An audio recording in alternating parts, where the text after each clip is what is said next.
Now time to take a look at news stories making headlines around the globe.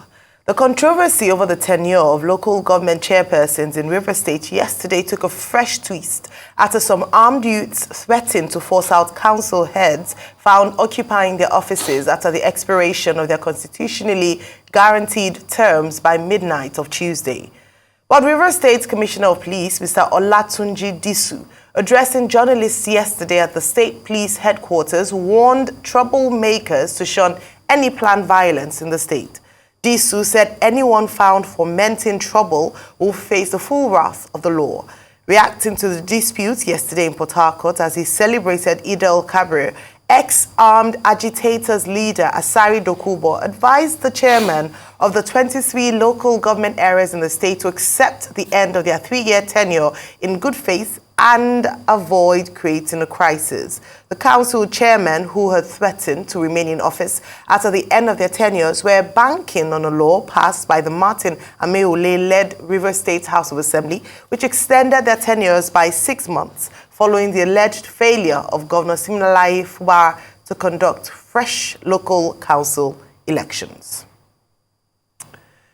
All right, okay. Rufai, obviously, the drama in Rivers State hasn't come to an end yet. This is another season, another episode, this time with regards to the local government elections and local government chairmen's tenure coming to an end. Just take on the story. I mean, the sad reality is this fight between Wike and Fubara just seeps into everything. Now it's about the local government tenure. And why is it a problem? Because there's no one house as regards the assembly. But recently, the court ruled that, the members didn't decamp. And a lot of people have looked at that judgment and said, really? And they said, okay, they should give them the proof that these people actually left the PDP. So now, from Nigerian court judgment, we have not known that official announcement does not necessarily translate to decamping. It speaks volumes about our systems in Nigeria. And now what is happening is the fact that the Martin Ameole-led faction has been able to say, okay, you have 6 months extension. But Governor Sim Fubara does not want it that way because he needs to assert himself. In fact, I heard that some people have said it's just the last 4 months he started leading Rivers State as the governor. That all the other 4 months he was busy fighting all sorts of opponents here and there. But the way it's turning into, that's what I don't like. The violence that we're seeing. There's a video circulating about somebody wearing a Asa Abuja shirt or something that he says, I just want my boys to settle down Tuesday, Wednesday. On Thursday, we will lead the caretaker local government to all the other local government. And he had boys with guns. I mean, what is wrong in this country? Non-state actors just have rights to firearms like that? And that's why I'm happy that the commissioner, has called for peace. But those non-state actors that have rights should be arrested. In fact, he had to be telling his boy at the background, not shoot, not shoot. Then he was going to share drink from table to table. Is that what Nigeria has become? Is that the kind of environment we're building? And please, Governor Fubara should come out and say, who is employing boys like this to go and make effect of caretaker chairman? He said it's my job to ensure that anybody, when no one make government drink water, drop cup. I mean, what has this country become? We're putting fire on our roofs and we are sleeping. And he had the effrontery to even do a video. By now, I don't know what the security authorities are doing.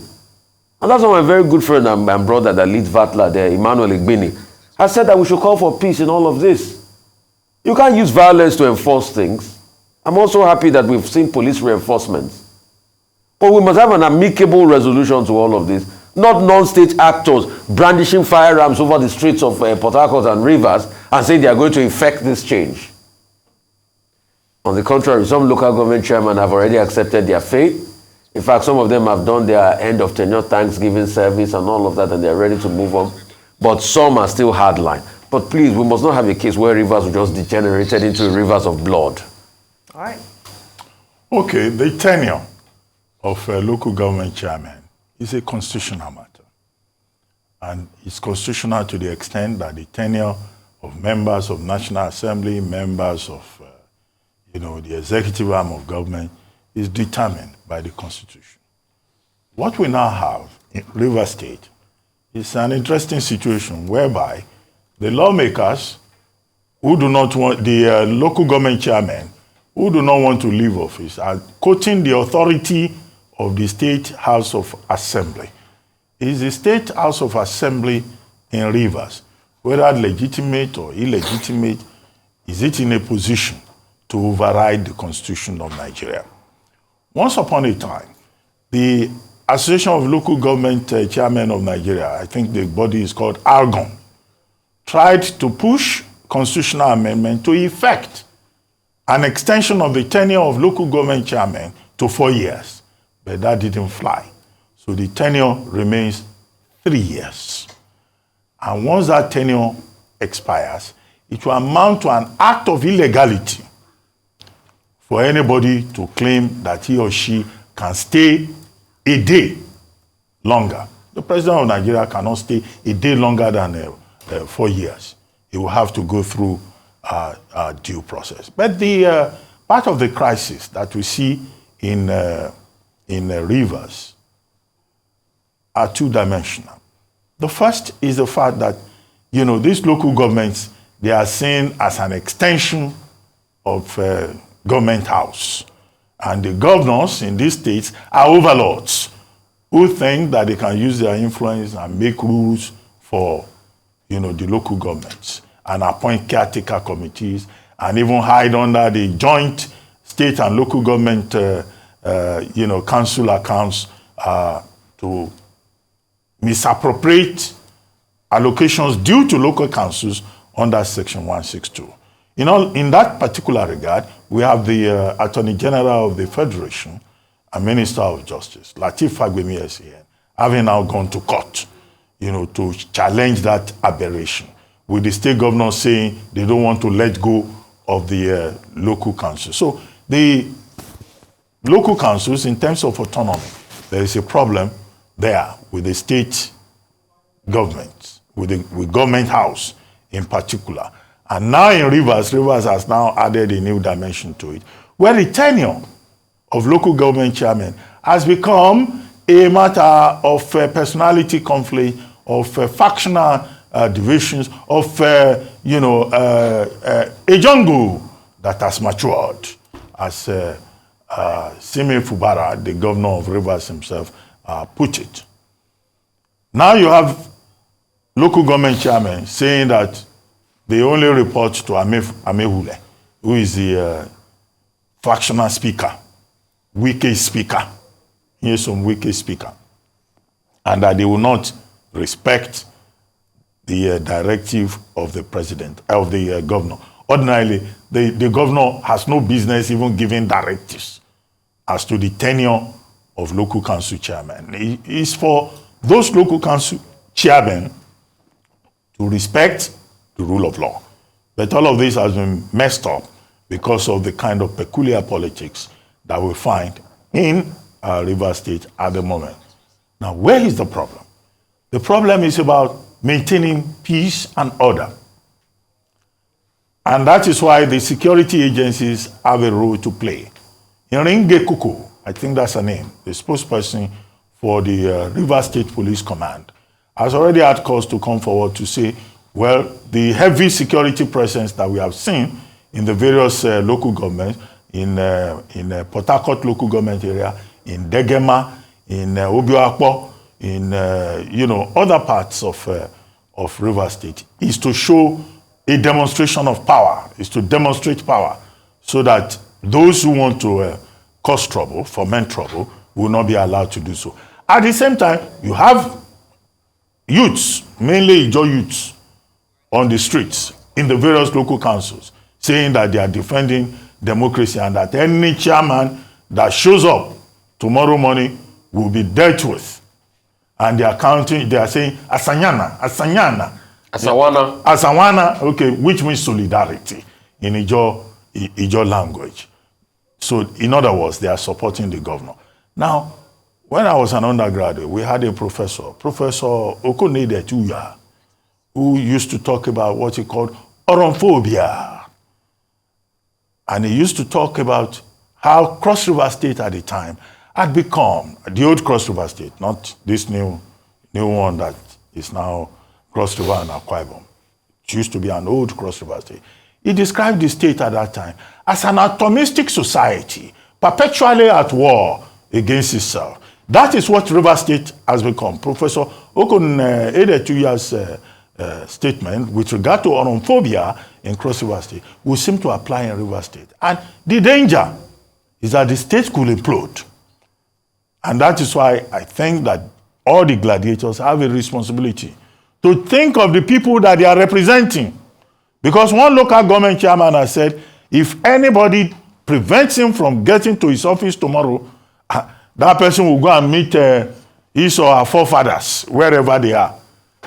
So which means that there are people in River State who are now prepared to make this the final battleground for the conflict between Nyesom Wike and Fubara.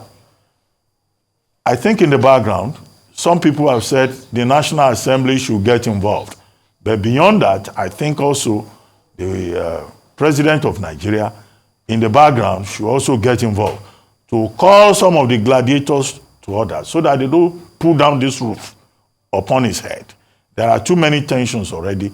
We have more than enough problems coming from River State. They should spare a thought for the people of River State who expect good governance and who have been taken through one crisis after the other because some individuals have very big ego.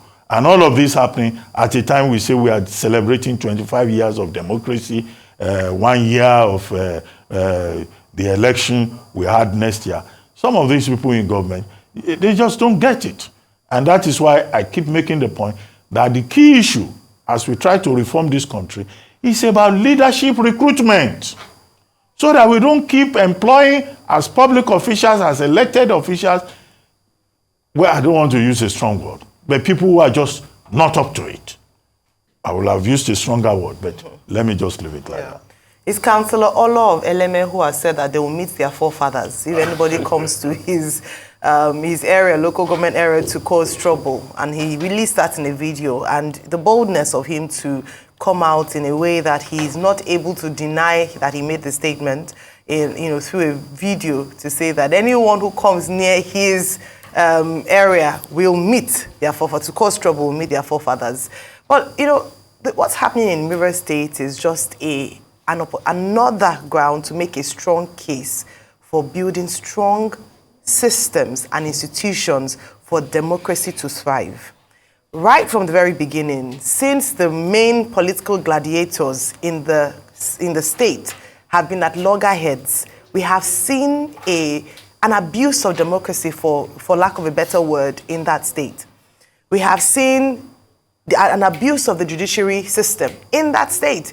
It means that if we don't build strong systems, if we don't build strong institutions, we leave the tools of state and democracy at the mercy of men and leaders who at any point can decide to make it to favor them. And at the end of that, what then happens is that the people suffer.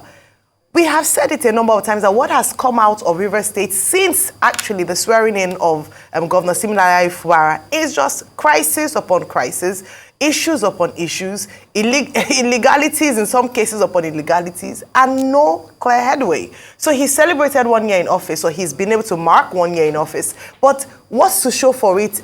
A lot of his works, if there are any, have been beclouded or have just been eclipsed by the crisis with him and his predecessor, and of course with him and now people who are loyal to his predecessor. And so this morning, I just want to speak for the case of building strong systems and institutions, because if you look at the judiciary, if you look at the different arms of government, they are complicit in the crisis that bedevils River State today. Because we have seen, one ruling versus another ruling, conflicting rulings here and there, and at the end of the day, what happens when these kind of things happen is that the people suffer. That is the unfortunate thing. I would have called this morning for where are the elders in River State, but the elders have spoken, and it almost seems as if their voices have been drowned out by the crisis. Most importantly for today or into tomorrow is that law must and order must be enforced. And so this is why I'm glad that the Commissioner of Police has come out to release a statement. And I hope that the police will be fair and independent and will not take sides in this matter. But very importantly, it then brings a bigger conversation around the role of the local government and the state government and how independent they ought to be. Because when we have issues like this where local government chairmen are willing to go beyond their tenure, and whether or not we don't know whether Amewule's order will stand following the ruling of the court, or whether it is the three-man one led by Jumbo Oko, it is just a rivers of confusion. And it is quite sad to see this play out in 25 years of democracy that we're celebrating. It then begs the question, what are we really celebrating? Are we truly a democratic nation if systems or organs of democracy are not, fully adhered to? I'm hoping that this River State situation would be a learning point, a learning curve for Nigerians, and also to see how we can further deepen our democracy by strengthening our institutions and strengthening our systems so that people can actually enjoy the dividends of democracy.